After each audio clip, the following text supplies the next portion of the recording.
তথ্য এগুলো দেওয়া আছে এখানে? না স্যার। নাম নাই, ঠিকানা নাই, কোনো তথ্যই তো দেওয়া নেই। রাজধানীর যাত্রাবাড়ী সামাদ মার্কেটের পাশে বাসপট্টি বিসমিল্লাহ এন্টারপ্রাইজ।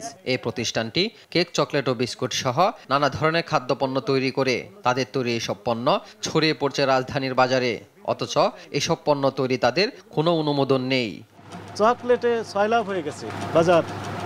এসব অভিযোগে প্রতিষ্ঠানটিতে অভিযান চালায় জাতীয় ভোক্তা অধিকার সংরক্ষণ অধিদপ্তর। সাউথ যাত্রাবাড়ি। কৃত্রিম রং ব্যবহার, মেয়াদ উত্তীর্ণ চকলেট, কেক ও চকলেট বানানো অবৈধ উপকরণ জব্দ করে ভোক্তা অধিকার।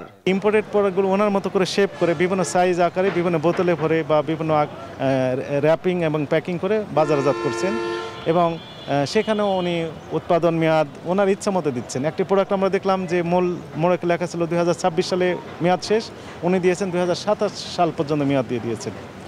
আবার কিছু কিছু ক্ষেত্রে ওই উৎপাদন মেয়াদও দিচ্ছেন না, এমআরপি কত সেটিও দিচ্ছেন না এবং ওনার ঠিকানা কোথায় সেই ঠিকানাও নেই। দোকানি অপরাধ স্বীকার করে এ সময় দোকানের মালিককে 2 লাখ টাকা জরিমানা এবং দোকান বন্ধের নির্দেশ দেওয়া হয়।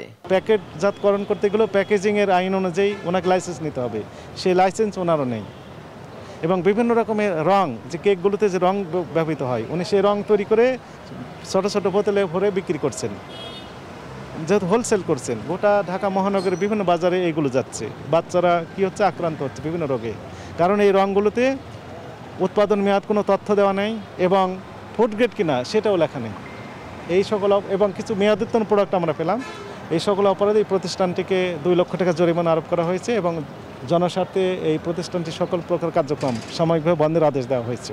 সব ধরনের পণ্যে ভেজাল ঠেকাতে এ ধরনের অভিযান অব্যাহত থাকবে বলে জানায় জাতীয় ভোক্তা অধিকার সংরক্ষণ অধিদপ্তর। এইচ হিমেল, দেশ টিভি, ঢাকা।